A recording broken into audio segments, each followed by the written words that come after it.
വിദ്യാർത്ഥി സുഹൃത്തുക്കളെ, +1 economics and സ്റ്റാറ്റിക്സിൻ്റെ രണ്ടാമത്തെ ചാപ്റ്ററിൽ നമ്മൾ ഒന്നാമത്തെ ചാപ്റ്റർ പരിചയപ്പെട്ട് കഴിഞ്ഞു.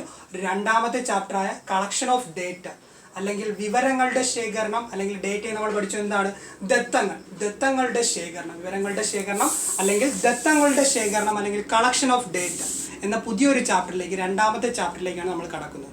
ഏകദേശം 4 മാർക്കിനോളം ഫൈനൽ എക്സാമിന് 40 മാർക്കിന് സ്റ്റാറ്റിക്സിൽ നിന്ന് ക്വസ്റ്റ്യൻ വരുമ്പോൾ ഏകദേശം 4 മാർക്കിന് നമുക്ക് പ്രതീക്ഷിക്കാവുന്ന ക്വസ്റ്റ്യൻസ് ഏതെന്നാണ് ഈ ചാപ്റ്ററിൽ നിന്ന് ഏകദേശം 4 മാർക്കിനോളം ക്വസ്റ്റ്യൻസ് പ്രതീക്ഷിക്കാം.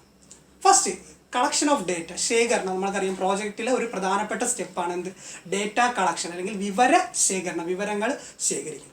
ആദ്യം ഡേറ്റ എന്താണെന്ന് ഡിഫൈൻ ചെയ്യാം. നമ്മൾ കഴിഞ്ഞ കുറേ ക്ലാസ്സുകളായി ഡിഫൈൻ ചെയ്യുന്നത് എന്താണ്, ഡേറ്റ എന്തെന്നാണ്. നമ്മൾ കളക്ട് ചെയ്യുന്ന ഒരു ഫാക്റ്റ് അല്ലെങ്കിൽ ഒരു ഇൻഫർമേഷൻ, അതിനി എന്ത് ഫോമിലോ ആയിക്കോട്ടെ, നമ്മൾ കളക്ട് ചെയ്യുന്ന ഒരു ഫാക്റ്റ് അല്ലെങ്കിൽ ഇൻഫർമേഷൻ അതിന് വേർഡിലായിക്കോട്ടെ, നമ്പറിലായിക്കോട്ടെ അല്ലെങ്കിൽ എനി അതർ ഫോമിലായിക്കോട്ടെ, അതിനെ എന്തെന്ന് പറയാം, ഡേറ്റ എന്ന് വിളിക്കാം. ഡേറ്റ അല്ലെങ്കിൽ എന്തെന്ന് വിളിക്കാം, മലയാളത്തിൽ ദത്തങ്ങൾ എന്ന് വിളിക്കാം. ഡേറ്റ അല്ലെങ്കിൽ ദത്തങ്ങൾ എന്ന് വിളിക്കാം.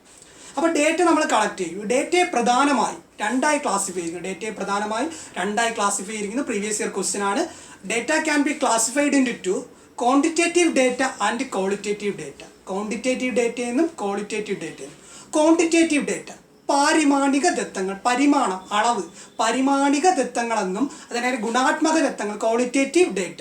അപ്പോൾ ക്വാണ്ടിറ്റേറ്റീവ് ഡേറ്റ എന്ന് പറയുന്നത് എന്താണ്, data can be measured in the form of numerical value അല്ലെങ്കിൽ സംഖ്യാരീതിയിൽ നമുക്ക് ഒരു ഡേറ്റ അല്ലെങ്കിൽ ഒരു ഫാക്റ്റിനെ എക്സ്പ്രസ് ചെയ്യുവാനൊക്കുന്നെങ്കിൽ അതിനെന്തെന്ന് പറയാം, ക്വാണ്ടിറ്റേറ്റീവ് ഡേറ്റ എന്ന് പറയാം.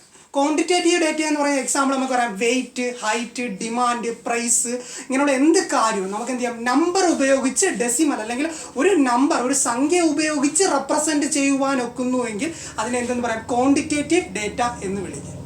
ക്വാളിറ്റേറ്റീവ് ഡേറ്റ ഗുണാത്മക ദത്തം, ഒരു വ്യക്തിയുടെ ഗുണത്തെയാണ് സൂചിപ്പിക്കുന്നത്. അതിന് ബ്യൂട്ടി ആയിക്കോട്ടെ അല്ലെങ്കിൽ ഹോണസ്റ്റി, വിശ്വസനീയമായിക്കോട്ടെ അല്ലെങ്കിൽ എന്തുമായിക്കോട്ടെ, അയാളുടെ റെസ്പോൺസിബിലിറ്റി, അങ്ങനെ എന്ത് കാര്യമായിക്കോട്ടെ ഗുണത്തെയാണ് സൂചിപ്പിക്കുന്നത് എങ്കിൽ അതിന് നമുക്ക് എന്ത് ചെയ്യാം, ഒരിക്കലും ന്യൂമറിക്കൽ വാല്യൂവിൽ എക്സ്പ്രസ് ചെയ്യാനായിട്ട്.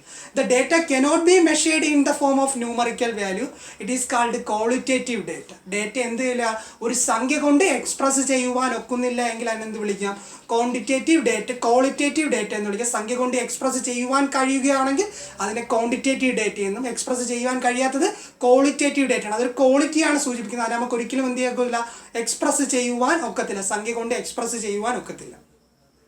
അടുത്ത ഈ ചാപ്റ്ററിൽ നമ്മൾ പഠിക്കേണ്ട അടുത്ത 2 പ്രധാനപ്പെട്ട പോയിന്റുകളാണ് ഇൻവെസ്റ്റിഗേറ്റർ ഓർ എന്യൂമറേറ്റർ. ഇൻവെസ്റ്റിഗേറ്റർ ആരാണ് അല്ലെങ്കിൽ എന്യൂമറേറ്റർ ആരാണ്? ഇൻവെസ്റ്റിഗേറ്ററും എന്യൂമറേറ്ററും ഏകദേശം സിമിലർ തന്നെയാണ്, വലിയ വ്യത്യാസമൊന്നുമില്ല. ആരാണ് ഈ ഡേറ്റ കളക്ട് ചെയ്യുന്ന വ്യക്തി? ഡേറ്റ എന്ന് വെച്ചാൽ നമുക്കൊരു പ്രോജക്റ്റ് ചെയ്യണമെങ്കിൽ എന്ത് ചെയ്യണം, വിവര ശേഖരണം നടത്തണം അല്ലെങ്കിൽ ദത്തങ്ങൾ ശേഖരിക്കണം. ഈ ദത്തങ്ങൾ ശേഖരിക്കുന്ന വ്യക്തിയെ എന്തെന്ന് പറയാം, ആ വ്യക്തി അല്ലെങ്കിൽ ഒരു അന്വേഷകനെയാണ് എന്തെന്ന് പറയുന്നത്, അന്വേഷകനെയാണ് ഇൻവെസ്റ്റിഗേറ്റർ അല്ലെങ്കിൽ എന്താണ് പറയുന്നത്, ഇൻവെസ്റ്റിഗേറ്റർ അല്ലെങ്കിൽ എന്യൂമറേറ്റർ എന്നാണ്. എന്യൂമറേറ്റർ എന്ന് ഡയറക്റ്റ് ആയിട്ട് എവിടെയാണോ നമുക്ക് വേണ്ടത് അല്ലെങ്കിൽ എവിടെ നിന്നാണോ ഇൻഫർമേഷൻ കളക്ട് ചെയ്യേണ്ടത് അവരിലേക്ക് ഇറങ്ങിച്ചെന്ന് അവരിൽ നിന്ന് ഡേറ്റ കളക്ട് ചെയ്യുന്ന വ്യക്തിയെ ഇൻവെസ്റ്റിഗേറ്റർ അല്ലെങ്കിൽ എന്യൂമറേറ്റർ എന്ന് വിളിക്കാം. വളരെ ക്ലോസ് ആയി ചെയ്യുന്ന വ്യക്തിയെ എന്യൂമറേറ്റർ എന്ന് വിളിക്കാം. അപ്പോൾ ഇൻവെസ്റ്റിഗേറ്റർ നെക്സ്റ്റ് പാർട്ടായിട്ട് കടന്നു വരുന്ന വ്യക്തിയാണ് എന്യൂമറേറ്റർ. അടുത്ത രണ്ടാമത്തെ പാർട്ട് എന്ന് പറയുന്നത് ഇൻഫോർമന്റ് അല്ലെങ്കിൽ റെസ്പോണ്ടന്റ്. നമുക്ക് എന്ത് ചെയ്യണം, ഇൻവെസ്റ്റിഗേറ്റർ ഇറങ്ങി ഇൻവെസ്റ്റ് ചെയ്താൽ എന്താണ്, ഇൻവെസ്റ്റിഗേറ്റ് ചെയ്യുമ്പോൾ അല്ലെങ്കിൽ അന്വേഷണം നടത്തുമ്പോൾ ഇൻഫർമേഷൻ നൽകാൻ ഒരു വ്യക്തി വേണം. ആ ഇൻഫർമേഷൻ നൽകുന്ന വ്യക്തി അല്ലെങ്കിൽ ഇൻഫർമേഷൻ ആ ഇൻവെസ്റ്റിഗേറ്റർക്ക് നൽകുന്ന വ്യക്തി അല്ലെങ്കിൽ വിവരങ്ങൾ നൽകുന്ന വ്യക്തിയെ നമുക്ക് എന്ത് പറയാം, ഇൻഫോർമന്റ് അല്ലെങ്കിൽ എന്താണ്, റെസ്പോണ്ടന്റ് അല്ലെങ്കിൽ ഇൻഫർമേഷൻ നൽകുന്നയാൾ അല്ലെങ്കിൽ റെസ്പോണ്ട് ചെയ്യുന്നയാൾ, ഇൻവെസ്റ്റിഗേഷന് റെസ്പോണ്ട് ചെയ്യുന്ന വ്യക്തിയെ ഇൻഫോർമന്റ് അല്ലെങ്കിൽ റെസ്പോണ്ടന്റ് എന്ന് വിളിക്കാം. അടുത്ത പ്രധാനപ്പെട്ട ഒരെണ്ണം പറയുന്നത് നമ്മളെ സോഴ്സസ് ഓഫ് ഡേറ്റ അല്ലെങ്കിൽ ഡേറ്റയുടെ പ്രധാനപ്പെട്ട ഉറവിടങ്ങൾ. ഡേറ്റ നമ്മൾ അന്വേഷിച്ചിറങ്ങുമ്പോൾ എന്ത് ചെയ്യണം, അതിന് കുറച്ച് ഉറവിടങ്ങളുണ്ട് അല്ലെങ്കിൽ സോഴ്സുകളുണ്ട് അല്ലെങ്കിൽ സ്രോതസ്സുകളുണ്ട്. നമ്മൾ പഠിച്ചിട്ടുണ്ട് സ്രോതസ്സുകളുണ്ട്. അപ്പോൾ ഈ ഡേറ്റയുടെ പ്രധാനപ്പെട്ട ഉറവിടങ്ങളെ 2ആയി ക്ലാസിഫൈ ചെയ്തിരിക്കുന്നു. ഇന്റേണൽ സോഴ്സും അതേകണക്കിന് എക്സ്റ്റേണൽ സോഴ്സും. ഇന്റേണൽ സോഴ്സ് എന്ന് പറയുന്നത് ആന്തരിക ഉറവിടങ്ങളും എക്സ്റ്റേണൽ സോഴ്സ് എന്ന് പറയുന്നത് ബാഹ്യ ഉറവിടങ്ങളും. ഇന്റേണൽ സോഴ്സ് ഇന്റേണൽ സോഴ്സ് എന്ന് പറഞ്ഞാൽ ആന്തരിക ഉറവിടങ്ങൾ.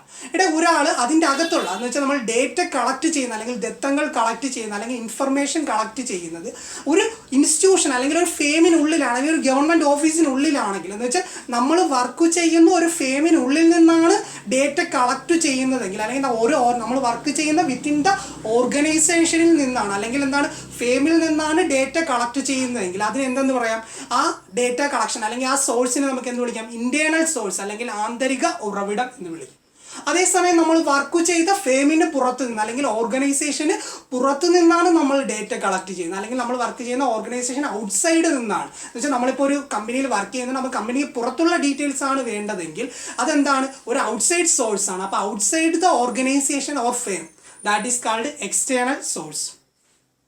ഈ എക്സ്റ്റേണൽ സോഴ്സിന് വീണ്ടും നമുക്ക് എന്ത് ചെയ്യാം, ഡേറ്റ കളക്ട് ചെയ്യാൻ ഇറങ്ങുമ്പോൾ അല്ലെങ്കിൽ ഡേറ്റയെ വീണ്ടും എക്സ്റ്റേണൽ സോഴ്സിൽ നിന്ന് വരുന്ന ഡേറ്റയെ രണ്ടായി ക്ലാസിഫൈ ചെയ്യാം. പ്രൈമറി ഡേറ്റ എന്ന് പറയുന്ന മറ്റൊരു പേരാണ് first hand data, secondary data അല്ലെങ്കിൽ second hand data. Primary data അല്ലെങ്കിൽ എന്താണ് ഫസ്റ്റ് ഹാൻഡ് ഡേറ്റ, അതിനെ ഫസ്റ്റ് ഹാൻഡ് ഡേറ്റ അല്ലെങ്കിൽ എന്താ ഫ്രഷ് ഡേറ്റ എന്ന് വിളിക്കുന്നു. പ്രൈമറി ഡേറ്റ എന്ന് വിളിക്കും, ഫസ്റ്റ് ഹാൻഡ് ഡേറ്റ അല്ലെങ്കിൽ ഫ്രഷ് ഡേറ്റ എന്ന് വിളിക്കും. ഇവിടെ നടക്കുന്നത് എന്തെന്ന് വെച്ചാൽ നമ്മൾ ഇൻവെസ്റ്റിഗേറ്റർ അല്ലെങ്കിൽ എന്യൂമറേറ്റർ ഡയറക്റ്റായി നമുക്ക് വേണ്ട എന്താണ് ഇൻഫർമേഷൻ ഡയറക്റ്റ്ലി എന്ത് ചെയ്യുന്നു, കളക്ട് ചെയ്യുന്നു. ഡയറക്റ്റ്ലി ഇറങ്ങി എന്താ ഫീൽഡിലേക്ക് ഇറങ്ങി നമുക്ക് വേണ്ട ഇൻഫർമേഷൻ ഡയറക്റ്റ്ലി ഫീൽഡിലേക്ക് ഇറങ്ങി കളക്ട് ചെയ്യുന്നു. അവിടെ എന്താണ് അയാൾക്ക് കിട്ടുന്ന അയാളുടെ ശാരീരിക പ്രവർത്തനവും അയാളുടെ ടൈമും കൺസ്യൂം ചെയ്താണ് അയാൾ എന്ത് ചെയ്യുന്നത്, ഡേറ്റ കളക്ട് ചെയ്യുന്നത്. ആ ഡേറ്റ മോർ സ്പെസിഫിക് ആയിരിക്കും. കാരണം എന്താണ്, അയാൾ ഇറങ്ങി അയാളുടെ ആവശ്യത്തിന് കളക്ട് ചെയ്ത ഡേറ്റയാണ്. അയാൾ ഒരു സ്പെഷ്യൽ പർപ്പസിന് അല്ലെങ്കിൽ ഒരു സ്പെസിഫിക് ആവശ്യത്തിന് വേണ്ടി കളക്ട് ചെയ്ത ഡേറ്റ ആവാം. അപ്പോൾ എന്താണ്, ഒരാൾ അയാളുടെ ആവശ്യത്തിന് വേണ്ടി അല്ലെങ്കിൽ എന്താണ് ഒരു കമ്പനി അയാളുടെ ആവശ്യത്തിന് വേണ്ടി ഡയറക്റ്റായി ഇറങ്ങി കളക്ട് അല്ലെങ്കിൽ ഇൻവെസ്റ്റിഗേറ്റ് ചെയ്ത് കളക്ട് ചെയ്യുന്ന ഡേറ്റയെ നമുക്ക് എന്ത് പറയാം, പ്രൈമറി ഡേറ്റ എന്ന് പറയാം. അതേസമയം പ്രൈമറി ഡേറ്റ ജസ്റ്റ് ഓപ്പോസിറ്റ് ആയിട്ട് സെക്കൻഡറി ഡേറ്റ ഉണ്ട് അല്ലെങ്കിൽ സെക്കൻഡ് ഹാൻഡ് ഡേറ്റ. എന്ന് വെച്ചാൽ മറ്റൊരാൾ ശേഖരിച്ച വിവരം അല്ലെങ്കിൽ മറ്റൊരു പ്രോജക്റ്റിന് വേണ്ടി എടുത്ത വിവരം നമ്മൾ എന്ത് ചെയ്യുക, വീണ്ടും യൂട്ടിലൈസ് ചെയ്യുക. Some other purpose, a person used എന്ന് വെച്ചാൽ ഇതിന് മുമ്പ് ഈ ശേഖരിച്ച വിവരങ്ങൾ അദ്ദേഹം എന്ത് ചെയ്തു, മുൻപ് അദ്ദേഹം അല്ലെങ്കിൽ ആ കമ്പനി വേറൊരു ആവശ്യത്തിന് യൂസ് ചെയ്ത ശേഷം ആ ഡേറ്റ നമ്മൾ ഉപയോഗിക്കണം. അപ്പോൾ എന്താണ്, ഫ്രഷ് ഡേറ്റ അയാൾ കളക്ട് ചെയ്തപ്പോഴായിരുന്നു, നമ്മുടെ കിട്ടുമ്പോൾ എന്താവും, സെക്കൻഡ് ഹാൻഡ് ഡേറ്റ. അപ്പോൾ എന്താണ്, ഒരു സെക്കൻഡറി ഡേറ്റയാണ്. ഈ സെക്കൻഡറി ഡേറ്റയ്ക്ക് എക്സാമ്പിൾ എന്ന് പറഞ്ഞാൽ നമ്മുടെ സ്കൂൾ റെക്കോർഡ്സ്, നമ്മുടെ സ്കൂളിൽ നമ്മളെ ഡീറ്റെയിൽസ് എല്ലാം കളക്ട്. അപ്പോൾ ഒരു ട്യൂട്ടറിക്കാർ പോയി ചോദിക്കുകയാണ്, അവർക്ക് എന്ത് ചെയ്യുക, ക്യാൻവാസിങ് അല്ലെങ്കിൽ പിള്ളേരെ നോക്കുവാൻ അല്ലെങ്കിൽ പിള്ളേരെ പുതുതായിട്ട് കളക്ട് ചെയ്യുവാൻ വേണ്ടി അവർക്ക് സ്കൂളിൽ നിന്ന് ലിസ്റ്റ് കൊടുക്കുന്നു. അപ്പോൾ സ്കൂളുകാർ കളക്ട് ചെയ്തത് പ്രൈമറി ഡേറ്റയും നമുക്ക് കിട്ടിയപ്പോൾ അതെന്തായി, സെക്കൻഡറി ഡേറ്റയുമായി. നമുക്ക് ട്യൂട്ടറി ഫീൽഡിന് കിട്ടിയപ്പോൾ അതെന്തായി, സെക്കൻഡറി ഡേറ്റയുമായി. അതേ കണക്ക് തന്നെ ഗവൺമെൻറ് ഓഫീസ് റെക്കോർഡ്സ്, നമ്മൾ വിവരാവകാശ നിയമപ്രകാരം നമ്മൾ എന്ത് ചെയ്യുക, ഒരു ആപ്ലിക്കേഷൻ കൊടുക്കുമ്പോൾ നമുക്ക് കിട്ടുന്ന എന്താണ്, അത് ഗവൺമെൻറ്റിൻ്റെ ഒരു ഡേറ്റയുണ്ട്, അതിൽ നിന്നാണ് നമുക്ക് ഡേറ്റ തരുന്നത്. അതെന്താണ്, ഒരു സെക്കൻഡറി ഡേറ്റ. അപ്പോൾ പ്രൈമറി ഡേറ്റ എന്താണെന്ന് പറഞ്ഞു. പ്രൈമറി ഡേറ്റ എന്താണ്, ഒരു ഇൻവെസ്റ്റിഗേറ്റർ അല്ലെങ്കിൽ എന്യൂമറേറ്റർ ഡയറക്റ്റായി ഇറങ്ങി അല്ലെങ്കിൽ ഒരു അന്വേഷകൻ ഡയറക്റ്റായി ഇറങ്ങി അന്വേഷണം നടത്തി കണ്ടെത്തുന്നതിനെ എന്തെന്ന് പറയാം, പ്രൈമറി ഡേറ്റ എന്ന് പറയാം. മറ്റൊരാളുടെ ആവശ്യത്തിന് അയാളുടെ ഒരു പ്രോജക്റ്റ് പർപ്പസിന് വേണ്ടി സെലക്ട് ചെയ്ത സാധനം നമ്മൾ നമ്മുടെ ആവശ്യത്തിനായി വീണ്ടും ഉപയോഗിക്കുന്നുവെങ്കിൽ അതിനെന്തെന്ന് പറയാം, സെക്കൻഡറി ഡേറ്റ എന്ന് പറയാം. സെക്കൻഡറി ഡേറ്റ എന്ന് വിളിക്കാം അല്ലെങ്കിൽ സെക്കൻഡ് ഹാൻഡ് ഡേറ്റ എന്ന് വിളിക്കാം. അടുത്ത പ്രൈമറി ഡേറ്റയും സെക്കൻഡറി ഡേറ്റയും സെക്കൻഡറി ഡേറ്റയും തമ്മിലുള്ള ഡിഫറൻസ് അല്ലെങ്കിൽ എന്തൊക്കെയാണ് പ്രധാനപ്പെട്ട ഡിഫറൻസ്. പരീക്ഷയ്ക്ക് 3 മാർക്കിന് ചോദിച്ചിട്ടുള്ള ക്വസ്റ്റ്യൻ അല്ലെങ്കിൽ ഇനിയും ചോദിക്കുവാൻ ഏറ്റവും ഇമ്പോർട്ടൻ്റ് ആയിട്ട് നമുക്ക് പ്രതീക്ഷിക്കാവുന്ന ക്വസ്റ്റ്യൻ ആണ് എന്തെന്ന് പറയുന്നത്, പ്രൈമറി ഡേറ്റ അല്ലെങ്കിൽ സെക്കൻഡറി ഡേറ്റ. അല്ലെങ്കിൽ പ്രൈമറി ഡേറ്റ എന്താണ്, അല്ലെങ്കിൽ പ്രൈമറി ഡേറ്റയും സെക്കൻഡറി ഡേറ്റയും തമ്മിലുള്ള പ്രധാനപ്പെട്ട ഡിഫറൻസുകൾ എന്താണ്. ആദ്യത്തെ പോയിന്റ് നമുക്ക് പറയാം, പ്രൈമറി ഡേറ്റ എന്ന് പറയുന്നത് എന്താണ്, ഫസ്റ്റ് ഹാൻഡ് ഡേറ്റയാണ് അല്ലെങ്കിൽ ഫ്രഷ് ഡേറ്റയാണ്. പ്രൈമറി ഡേറ്റ എന്ന് പറയുന്നത് എന്താണ്, പുതുതായി ഇൻവെസ്റ്റിഗേറ്റർ കളക്ട് ചെയ്യുന്ന ഡേറ്റയാണ്. അപ്പോൾ എന്താണ്, ഫ്രഷ് ഡേറ്റയാണ്. സെക്കൻഡറി ഡേറ്റ എന്ന് പറയുന്നതോ സെക്കൻഡ് ഹാൻഡ് ഡേറ്റയാണ്. സെക്കൻഡ് ഹാൻഡ് എന്ന് വിളിക്കാനുള്ള കാരണം എന്താണ്, ഫ്രഷ് ഡേറ്റയെ പ്രോസസ്സ് ചെയ്തെടുത്തതാണ് എന്തെന്ന് പറയുന്നത്, സെക്കൻഡറി ഡേറ്റ അല്ലെങ്കിൽ സെക്കൻഡ് ഹാൻഡ് ഡേറ്റ എന്ന് വിളിക്കാനുള്ള കാരണം. അടുത്ത പ്രൈമറി ഡേറ്റ എന്ന് പറയുന്നത് റോ മെറ്റീരിയൽ കണക്കാണ്. എന്ന് വെച്ചാൽ നമ്മൾ ഉപയോഗിക്കുന്ന അസംസ്കൃത വസ്തു കണക്കാണ്. എന്ന് വെച്ചാൽ കളക്ട് ചെയ്ത് കൊണ്ടുവന്നതേ ഉള്ളൂ, അതിന് എന്ത് ചെയ്യണം, പ്രോസസ്സിങ് ആവശ്യമുണ്ട്. അതേസമയം സെക്കൻഡറി ഡേറ്റ എന്ന് പറയുന്നത് ഒരു ഫിനിഷ്ഡ് പ്രൊഡക്റ്റാണ്. എന്ന് വെച്ചാൽ ഒരാൾ അയാളുടെ പ്രോജക്റ്റിനായി ഫിനിഷ് ചെയ്ത പ്രൊഡക്റ്റാണ്, അത് നമ്മൾ വീണ്ടും യൂട്ടിലൈസ് ചെയ്യുന്നതേ ഉള്ളൂ. ഒരാൾ അയാളുടെ ആവശ്യത്തിനായി ഫിനിഷ് ചെയ്ത പ്രൊഡക്റ്റ് നമ്മൾ വീണ്ടും യൂട്ടിലൈസ് ചെയ്യുന്നതേ ഉള്ളൂ. പിന്നെ പ്രൈമറി ഡേറ്റ എന്ന് പറയുന്നത് മോർ ഒറിജിനലാണ്. എന്ന് വെച്ചാൽ കാരണം എന്താണ്, ഇൻവെസ്റ്റിഗേറ്റർ അല്ലെങ്കിൽ അന്വേഷകൻ അല്ലെങ്കിൽ എന്യൂമറേറ്റർ ഡയറക്റ്റായി ഇറങ്ങി സേവ് ചെയ്ത് അല്ലെങ്കിൽ എന്താണ് കളക്ട് ചെയ്ത കാര്യമാണ്, കളക്ട് ചെയ്ത ആ വിവരങ്ങളാണ് അതെന്ന് പറയുന്നത് പ്രൈമറി ഡേറ്റ എന്ന് പറയുന്നത്. അപ്പോൾ primary data is more original than secondary data. Secondary data എന്ന് പറയുന്നത് ആൾറെഡി എക്സിസ്റ്റിംഗ് വണ്ണാണ്. അപ്പോൾ ഇത് ഒറിജിനൽ ആണോ ഡൂപ്പാണോ എന്ന് നമുക്ക് അറിയാക്കത്തില്ല. അപ്പോൾ primary data more original than എന്താണ് എന്ന് വെച്ചാൽ ഡ്യൂപ്ലിക്കേറ്റ് അല്ല, കറക്റ്റ് നമ്മൾ എന്ന് വെച്ചാൽ അന്വേഷകൻ ഡയറക്റ്റായി ഇറങ്ങി ഇൻവെസ്റ്റിഗേറ്റ് ചെയ്ത ഡേറ്റയാണ് എന്തെന്ന് പറയുന്നത് പ്രൈമറി ഡേറ്റ എന്ന് പറയുന്നത്. സെക്കൻഡറി ഡേറ്റ എന്ന് പറയുന്നത് ആൾറെഡി എക്സിസ്റ്റിംഗ് ആണ്, നമുക്ക് ഒരിക്കലും ഒറിജിനൽ ആണെന്ന് പറയുവാൻ ഒക്കത്തില്ല. പിന്നെ പ്രൈമറി ഡേറ്റ എന്ന് പറയുന്ന ഒരു സ്പെഷ്യൽ പർപ്പസ്, നമ്മൾ എന്താണോ ആവശ്യം ഒരു ഏരിയ, ഇപ്പോൾ സ്കൂൾ സ്റ്റഡീസിനാണെങ്കിൽ അല്ലെങ്കിൽ എന്താ ഒരു സ്കൂളിൽ എത്ര കുട്ടികൾ വിഷയം എടുക്കുന്ന സ്കൂളിലെ കുട്ടികളുടെ എണ്ണത്തെ ആശ്രയിച്ചിരിക്കും. ആ കുട്ടികൾ സയൻസ് എടുക്കാം, ഹ്യൂമാനിറ്റീസ് എടുക്കാം, കൊമേഴ്സ് എടുക്കാം. അപ്പോൾ ആ സ്കൂളിലെ കുട്ടികളുടെ എണ്ണത്തെ ആശ്രയിച്ചിരിക്കും. അപ്പോൾ അതെന്താണ് ഒരു സ്പെഷ്യൽ പർപ്പസിന് വേണ്ടിയാണ് ഉപയോഗിക്കുന്നത്. അതേസമയം സെക്കൻഡറി ഡേറ്റ എന്ന് പറയുന്നതോ ആൾറെഡി ഒരു ആവശ്യത്തിനായി യൂസ് ചെയ്ത ഡേറ്റ, ആൾറെഡി മറ്റൊരു ആവശ്യത്തിനായി യൂസ് ചെയ്ത ഡേറ്റ നമ്മളിവിടെ എന്ത് ചെയ്യും, റീയൂസ് ചെയ്യപ്പെടുന്നു, അതിന് വീണ്ടും യൂസ് ചെയ്യപ്പെടും. നിങ്ങൾക്കറിയാം പ്രൈമറി ഡേറ്റ കളക്ട് ചെയ്യുമ്പോൾ ഇൻവെസ്റ്റിഗേറ്റർ എന്ത് ചെയ്യണം, ഓരോ അടുത്തും പോയി എന്ന് വെച്ചാൽ ഡയറക്റ്റായിട്ട് കോൺടാക്റ്റ് വേണം, ഓരോ ആളുമായിട്ടും കോൺടാക്ട് ചെയ്ത് അവരിൽ നിന്ന് ഇൻഫർമേഷൻ കളക്ട് ചെയ്യണം. ഇറ്റ് ഈസ് മോർ എക്സ്പെൻസീവ് ആണ്. അതെന്താണ് മോർ എക്സ്പെൻസീവും കോസ്റ്റ്ലിയറുമാണ്. പിന്നെ ടൈം കൺസ്യൂമിംഗ് ആണ്, മോർ ടൈം കൺസ്യൂമിംഗ് ആണ്, കുറേ സമയം നമുക്ക് നഷ്ടപ്പെടും. അതേസമയം സെക്കൻഡറി ഡേറ്റ എടുക്കുമ്പോഴോ ലെസ് എക്സ്പെൻസീവ് ആണ്. മുന്നേ കളക്ട് ചെയ്തൊരു ഡേറ്റ നമ്മൾ ചെറിയ എമൗണ്ട് കൊടുത്ത് വാങ്ങിയ അതെന്ത് ചെയ്യുക, അത് നമുക്ക് വീണ്ടും യൂട്ടിലൈസ് ചെയ്യാം. അപ്പോൾ ലെസ് എക്സ്പെൻസീവ് ആണ്, ടൈം കൺസ്യൂമിങ് കുറവുമാണ്. അടുത്ത പ്രധാനപ്പെട്ട ഒരു പോയിന്റ് എന്ന് പറയുന്നത് നമുക്ക് എന്ത് ചെയ്യുക, ഈ പ്രൈമറി അല്ലെങ്കിൽ പ്രൈമറി ഡേറ്റ പ്രോസസ്സ് ചെയ്ത് കഴിഞ്ഞാൽ അത് എന്തായി മാറും, സെക്കൻഡറി ഡേറ്റ ആയി മാറും. നമ്മൾ പഠിച്ചിട്ടുണ്ട് പ്രോസസ്ഡ് പ്രൈമറി ഡേറ്റ എന്ന് പറയുന്നത് എന്താണ്, സെക്കൻഡറി ഡേറ്റ.